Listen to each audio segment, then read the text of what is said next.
Myself, Ganesh Singh, lecturer, Information Technology, Department of Technical Education, Uttar Pradesh.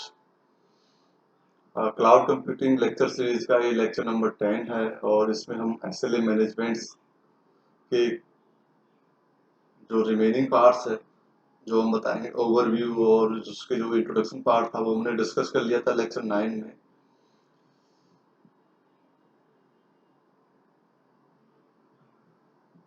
अब हम बात करेंगे SLA life cycle and SLA management process.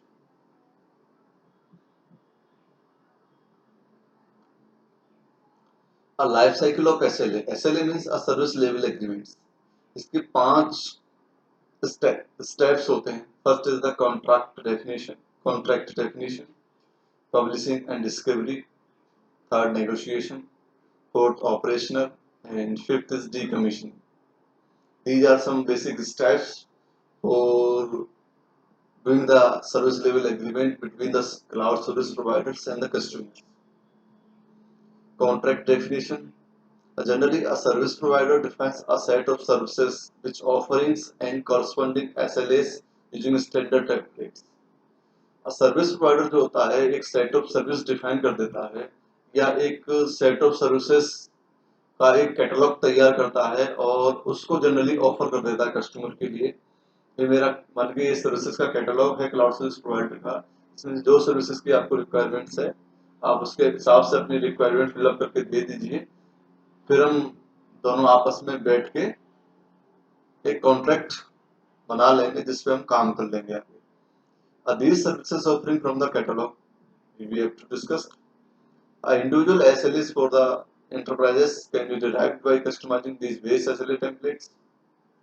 और base SLA templates जो होता है उसके कस्टमाइजेशन को ड्राइव करने के लिए हमें कोई ना कोई, जैसे कोई सिंगल ऑर्गेनाइजेशन है और उसका और किसी कस्टमर से वो जो क्लाउड सर्विस प्रोवाइडर है उनके बीच में अगर हम कोई एसएलए क्रिएट करते हैं, क्योंकि क्लाउड सर्विस क्लाउड क्लाउड की जो सर्विसेज हैं वो इंडिविजुअल पर्सन भी ले सकता है और एक कोई ऑर्गेनाइजेशन भी ले सकती है। सेकंड है publication and discovery. Service provider क्या करता है कि जब उसने क्लाउड इंफ्रास्ट्रक्चर पूरा with resources, with applications, with software, with hardware उसने एस्टेब्लिश कर लिया है तो जनरली उसे पब्लिकेशन करना पड़ेगा। पब्लिकेशन मतलब उसे इश्तेहार देना पड़ेगा पेपर्स में, न्यूज पे, टेलीविजन पे, एड्स में, और तरह तरह के जो जो भी हम किसी चीज को एडवर्टाइज करते हैं उस तरह से हमें इस चीज का एडवर्टाइज करना पड़ेगा ताकि ज्यादा से ज्यादा लोगों को ये पता चल जाए कि यहाँ पे क्लाउड सर्विस प्रोवाइडर का ओपन हुआ है, यहाँ पे सर्विसेज इंफ्रास्ट्रक्चर से रिलेटेड सारी चीजें आपको रेंटेड अवेलेबल हो जाएंगी। A service provider advertise these base services offering through a standard publication media के थ्रू, जो न्यूज मीडिया है या टेलीविजन है जो भी थे। A customer should be able to locate the service provider by searching the catalog. अब customer क्या करेगा उसके कैटलॉग में सर्च करेगा और जो भी रेस्पेक्टिव रिसोर्सेज की रिक्वायरमेंट होगी वो जनरेट करके क्लाउड सर्विस प्रोवाइडर को ऑफर कर देगा, प्रोवाइड कर देगा। तो customer can search different competitive offerings and shortlist a few that fulfils their requirement for further negotiations. अब वो नेगोशिएट करने के लिए चला जाएगा तो उसने सर्विसेज ले ली। अब नेगोशिएशन में क्या होगा, नेगोशिएशन में कॉस्ट पे डिस्कस होता है। जैसे हम कोई चीज परचेज करने जाते हैं जनरली किसी भी शॉप पे तो वहां पे वो जैसे कोई कोई हम क्लोथ्स परचेज करने गए, जीन्स का एक पैंट है और वो 800 का है, हम नेगोशिएट करते हैं नहीं हम इसके 650 दे देंगे, वो नेगोशिएशन करते करते वो 700 में उसको परचेज कर लेते हैं। तो ये इस टाइप का नेगोशिएशंस भी क्लाउड सर्विस प्रोवाइडर और कस्टमर के बीच में यहाँ होता है। Once the customer has discovered a service provider who can meet their application's hosting needs, सबसे पहले कस्टमर क्या करता है अपनी रिक्वायरमेंट के हिसाब से सर्विस प्रोवाइडर को सर्च आउट करता है, तो जैसे भी मिल जाता है तो SLA terms and condition need to be mutually agreed upon before signing the agreement for. और फिर हम सर्विस लेवल एग्रीमेंट जब हम करते हैं तो उसकी जो टर्म्स और कंडीशंस हैं तो हम पहले कस्टमर और क्लाउड सर्विस प्रोवाइडर आपस में म्यूचुअली एग्री हो जाते हैं सारी कंडीशंस पे और फिर उसको साइनिंग अथॉरिटी के थ्रू साइनिंग करके एग्रीमेंट्स को दोनों को एक कॉपी उसकी प्रोवाइड कर देते हैं। और for standard package applications which offered as services the phase could be automated. तो स्टैंडर्ड पैकेज एप्लीकेशंस जो है वहाँ पे वो फेस ऑटोमेटेड फेस होता है, जहाँ पे जो भी ऑफरिंग करनी है, जो भी सर्विसेज रिक्वायरमेंट है, जो भी सर्विसेज आप ऑफर करते हो, वो फेस ऑटोमेटिकली आपको इंट्रोड्यूस हो जाएगा। For customization applications that are hosted on cloud platforms, this face is manual. जब किसी एप्लीकेशन को हमें कस्टमाइज करना है क्लाउड प्लेटफॉर्म्स पे, तो इस कस्टमाइजेशन एप्लीकेशंस का जो फेस होता है, दिस इज मैनुअल फेस होता है, इसको मैनुअली हम तो सर्विस प्रोवाइडर जो होता है needs to analyse the applications behaviour with respect to scalability and performance before agreeing on the specific specification of SLA. और जब सर्विस लेवल एग्रीमेंट हमें करना है, तो सर्विस लेवल एग्रीमेंट की कंडीशंस को फिल एग्री होने से पहले हम जो भी एप्लीकेशंस बिहेवियर हैं, जो भी एप्लीकेशंस हैं, उनके बिहेवियर किसके रेस्पेक्टिव स्केलेबिलिटी और उसकी परफॉर्मेंस के रेस्पेक्टिव हम उन्हें चेक आउट कर लेते हैं कि जो भी एप्लीकेशन हम ले रहे हैं उनकी सर्विसेज परफॉर्मेंस स्केलेबिलिटी अच्छी है या नहीं है। At the end of this phase, the SLA is mutually agreed by both customer and provider and eventually signed off. और जब ये सारे फेज खत्म हो जाते हैं, सारे फेज खत्म होने के बाद एसएलए जो होता है, एसएलए क्या करते हैं, कस्टमर और प्रोवाइडर होता है म्यूचुअली एग्री हो जाते हैं और साइन ऑफ कर देते हैं उसको। तो SLA negotiations can utilise the web service negotiation specification. Fourth phase होता है ऑपरेशनलाइजेशन। इसमें क्या होता है, एसएलए ऑपरेशंस, एसएलए में 3 टाइप के ऑपरेशन हम कंसिडर करते हैं। सबसे पहले एसएलए की मॉनिटरिंग करते हैं, फिर एनफोर्समेंट करते हैं और उसकी अकाउंटिंग के चेक करते हैं। अब मॉनिटरिंग कैसे करते हैं, तो एसएलए मॉनिटरिंग वाला जो पार्ट है ये, इसमें it involves measuring parameters values and calculating the matrices defined as a part of SLA and determining the deviations। तो एसएलए मॉनिटरिंग में क्या करते हैं, सबसे पहले जो पैरामीटर वैल्यूज हैं उनको मेजर करना, और जो मैट्रिक्स जो डिफाइन कर रखे हैं एसएलए के पार्ट के रूप में, उनको कैलकुलेट करना। First is the measuring parameters value and second is the calculating metrics which defined as a part of SLA and determines the deviations between them. Second, SLA enforcement. It involves taking appropriate actions when the runtime monitoring detects a SLA violation. SLA accounting क्या करती है, जहाँ पे capturing और archiving करते हैं SLA adherence for compilations के लिए। जब हम कंपाइल करते हैं, जब सारी चीजें कर ली हमने, मॉनिटरिंग कर ली, उसकी एनफोर्समेंट कर लिया, तो अकाउंटिंग आ जाती है, भाई कितनी सर्विसेज वो यूज कर रहा है, उसकी स्केलेबिलिटी क्या है, सब चीजों को मेजर करने के बाद उसको एक बिल जनरेट करके हम प्रोवाइड कर देते हैं। तो applications actual performance and the performance guaranteed as part of SLA is reported. मतलब एप्लीकेशन की जो एक्चुअल परफॉर्मेंस हमें दी थी और जो सर्विस प्रोवाइडर ने जो उसकी परफॉर्मेंस दी थी, दोनों को हमने गारंटेड रिपोर्ट किया कि दोनों ठीक हैं। Apart of the frequency and the duration of the SLA breach, it should also provides the penalty paid for each SLA violation.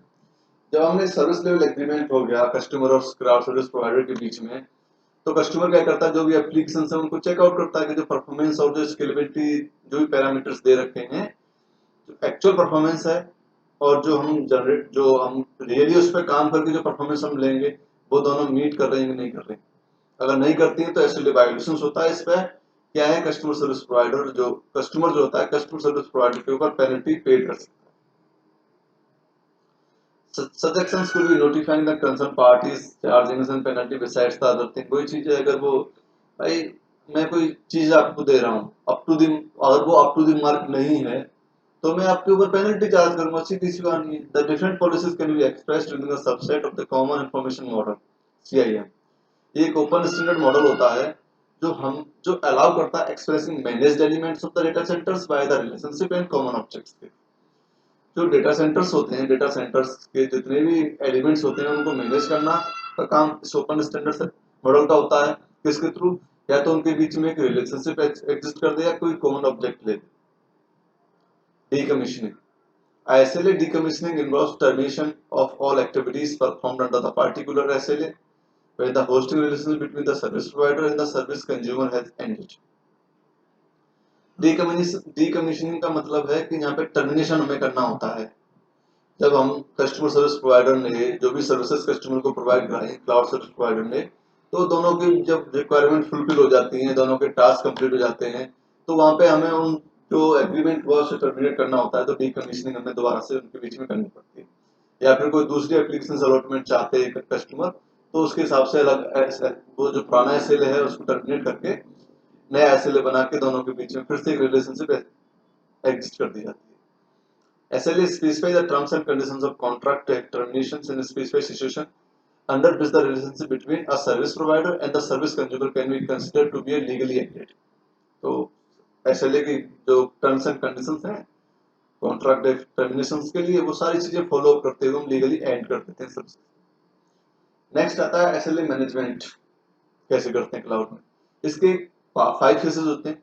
सबसे पहले फिजिबिलिटी चेक करना, इसकी ऑन बोर्डिंग चेकआउट करना, प्री प्रोडक्शन कितना है, प्रोडक्शन कितना है, टर्मिनेशन करना, फिर फाइनली उसका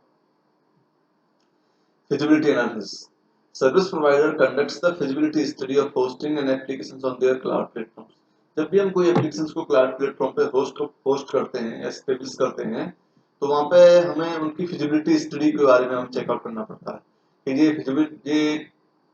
फिजिबल है एप्लीकेशन हमारे रिक्वायरमेंट के अकॉर्डिंग या नहीं है। तो ये 3 काइंड की फिजिबिलिटी होती है, technical, infrastructural and financial feasibility. Technical feasibility में क्या होता है, यहाँ पे सबसे पहले जितनी भी एप्लीकेशंस हैं उनकी जो अवेलिटी है, उनकी जो परफॉर्मेंस पैरामीटर्स हैं उनको स्केल आउट करेंगे हम। दूसरा कंपैटिबिलिटी चेक करेंगे एप्लीकेशंस की with cloud platforms being the using data centres. मतलब जो भी एप्लीकेशंस हैं तो क्लाउड प्लेटफॉर्म पे हम यूज कर रहे हैं, किसी डेटा सेंटर्स के साथ यूज कर रहे हैं, तो कंपैटिबल है या नहीं जितनी भी एप्लीकेशंस हम रेफर कर रहे हैं। थर्ड वन है the need and availability of specific hardware and the software required for hosting and running of the application. यहाँ पे हार्डवेयर और सॉफ्टवेयर के बारे में भी हमें कंपैटिबिलिटी चेक करनी पड़ती है, अवेलेबिलिटी भी चेक करनी पड़ती है कि जो सॉफ्टवेयर हम यूज करना चाहते हैं या जिसकी रिक्वायरमेंट हम प्रोड्यूस करना चाहते हैं उसके कंपैटिबल हार्डवेयर हमारे सिस्टम का है या नहीं। And application performance and whether they can be made by the service provider. और जो भी एप्लीकेशन परफॉर्मेंस है तो कस्टमर के लिए जो भी उसमें पैरामीटर्स दे रखे हैं कितनी परफॉर्मेंस आपको मिलेगी, उस हिसाब से जो क्लाउड सर्विस प्रोवाइडर है वो चीजें मीट करनी चाहिए, मतलब एग्जिस्टेंस होना चाहिए। सेकंड है इंफ्रास्ट्रक्चर फिजिबिलिटी। इसका मतलब है it is used to determine the availability of infrastructure resources in sufficient quantity so that the projected demand of the applications can be meet. अब इसमें क्या है, जो भी कस्टमर की इंफ्रास्ट्रक्चर से रिलेटेड जो भी रिक्वायरमेंट्स हैं, जो भी डिमांड है, तो हम चेकआउट करेंगे जो इंफ्रास्ट्रक्चर फिजिबिलिटी में कि जो इंफ्रास्ट्रक्चर के जो रिसोर्सेज हैं उनकी अवेलेबिलिटी है या नहीं है और सफिशिएंट क्वांटिटी में है या नहीं है। तो अगर वो सफिशिएंट क्वांटिटी में उसकी अवेलेबिलिटी होती है, प्रोजेक्ट जो भी डिमांड जनरेट की है कस्टमर ने उससे उस डिमांड्स के अकॉर्डिंग हमारे पास अवेलेबिलिटी है क्लाउड सर्विस प्रोवाइडर के पास, तो दोनों को हम मेट अप कर देते हैं। Financial feasibility. अब फाइनेंशियल फिजिबिलिटी का मतलब तो ये है कि determining the approximate cost to be incurred by the service provider and the service provider charges the price of usage to the customer so that the hosting activity is profitable to both of them। मतलब financial feasibility का मतलब है कि customer कोई services ले रहा है rent पे किससे, क्लाउड सर्विस प्रोवाइडर से, तो उसमें दोनों को बेनिफिट होना चाहिए कि वो चीजें उसे कम पैसे में मिल जाए, नेगोशिएशंस हो जाए अच्छा, या सर्विस प्रोवाइडर के चार्जेस कम हो। भाई अगर मैं किसी सॉफ्टवेयर पर काम करना चाहता हूँ तो मुझे परचेस करना पड़ेगा लाइसेंसिंग वर्जन, वो 5 10 20 लाख का आएगा 10 15 यूजर्स के लिए। और अगर मैं रेंट पे लूंगा वही मेरा जो है रेंट के हिसाब से कितना रेंट होगा उसके से 1 या 2 लाख रुपए, तो मेरा एक तो कॉस्ट बची मेरी। तो इस क्लाउड सर्विस प्रोवाइडर की जो सर्विसेज हैं, जो इंफ्रास्ट्रक्चर है, जो प्लेटफॉर्म्स या सॉफ्टवेयर से रिलेटेड जो भी थिंग्स ये प्रोवाइड करता है सर्विसेज कस्टमर के लिए, हमेशा उसमें दोनों का बेनिफिट होता है क्योंकि कस्टमर को परचेस नहीं करना पड़ता तो उसकी कॉस्ट सेविंग हो जाती है, रेंट पे काम होकर उसका कंप्लीट हो जाता है।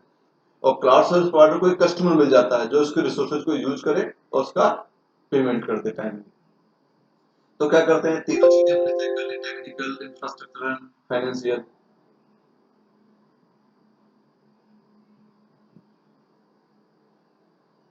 तो feasibility report consist of the result of the above 3 feasibility studies. एक तो प्रोवाइडर्स एंड कस्टमर एग्री होना चाहिए, दोनों दोनों रिपोर्ट्स, जो भी रिपोर्ट्स हमने चेकआउट किए, और आउटसोर्सिंग ऑफ एप्लीकेशन होस्टिंग, ये सब ऑनबोर्डिंग होनी चाहिए सारी की सारी चीजें। ऑनबोर्डिंग एप्लीकेशन में क्या है, पैकेजिंग करना applications for developing on physical और virtual environments. Application packaging is the process of creating deployable components on the hosting platforms could be physical and virtual। दूसरी चीज है open virtualization format standard is used for packaging the applications for cloud platforms के लिए। दूसरा है packaged applications executed directly on the physical server पे to capture the and analyze the application performance characteristics, ये होना चाहिए। तीसरा है the application is executed on virtual platforms पे and application performance characteristics are noted again. तो again जब जैसे हम एप्लीकेशन परफॉर्मेंस की कैरेक्टरिस्टिक्स चेक करेंगे तो सारी हमें परफॉर्मेंस बेटर होती चली जाएंगी। Based on the measured performance characteristics different possible SLA identify. जब सारी चीजें कंपेटिबल हैं तो एसएलए को भी आइडेंटिफाई कर लेंगे। एक बार कस्टमर एग्री हो जाता है the set of SLO and the cost, तो MSP start creating different policies required by the data centers automated management. मतलब कस्टमर की रिक्वायरमेंट फुलफिल हो रही है, कॉस्ट में भी उसको नेगोशिएशन मिल गया, क्लाउड सर्विस प्रोवाइडर को भी कस्टमर मिल गया, उनको भी बेनिफिट हो रहा, तो हम एक एसएलओ दोनों के बीच में मेटअप कर देते हैं। तीन टाइप की पॉलिसी होती है, तो बिजनेस पॉलिसी होती है जो ऑर्गेनाइजेशंस के बीच में होती है, operational policy and provisioning. Business policy का मतलब होता है वो help prioritize access to the resource in case of contentions. जैसे बिजनेस पॉलिसीज में क्या होते हैं, weights for the different customers and group of customers के लिए हम चेकआउट करते हैं। ऑपरेशनल पॉलिसीज में क्या होते हैं, यहाँ पे कोई भी ऑपरेशन या कोई फंक्शन हम परफॉर्म करते हैं पर्टिकुलर उस एप्लीकेशन पे चेकआउट करते हैं कि ये कंडीशंस को मैच कर रहा है कि नहीं कर रहा। प्रोविजनिंग पॉलिसीज वो डिफाइनिंग करती है sequence of actions corresponding to external inputs और यूजर रिक्वेस्ट। मतलब जो भी कस्टमर की रिक्वेस्ट है उसके अकॉर्डिंग या कोई हम इनपुट्स दें उसके रेस्पेक्टिव में जो भी हम एक्शंस परफॉर्म करना चाहते हैं उसको चेकआउट करना, स्केल आउट करना, स्केल इन करना, स्टार्ट करना, स्टॉप करना, सस्पेंड करना, रिज्यूम करना। Some of the example of provisioning actions. Pre production क्या होता है, जब कोई एप्लीकेशन को होस्ट करते हैं सिमुलेटेड प्रोडक्शन एनवायरनमेंट में तो हमें चेकआउट करना पड़ता है कि facilitate the customer to verify and validate the service provider findings on application run time characteristics and agreed on the set defined SLA. मतलब इसमें क्या है, जो भी कस्टमर है वो वेरीफाई और वैलिडेट करता है जो सर्विस प्रोवाइडर की जो फाइंडिंग्स हैं किस पे, एप्लीकेशन रन टाइम कैरेक्टरिस्टिक्स पे, वो उन पे एग्री होता है तो फिर उसके बीच में एसएलए डिफाइन कर देते हैं। जब बहुत दोनों पार्टी एग्री हो जाती है कॉस्ट पे, टर्म्स एंड कंडीशंस पे, तो एसएलए जो होता है म्यूचुअली साइंड ऑफ हो जाता है दोनों के बीच में। और एक बार सक्सेसफुल कंप्लीशन हो गया the space of the service providers का, तो एप्लीकेशन को ऑन है, फिर काम करना शुरू कर देता है कस्टमर। प्रोडक्शन में क्या होता है, जो भी एप्लीकेशंस होती है made accessible to its end users under the agreed SLA.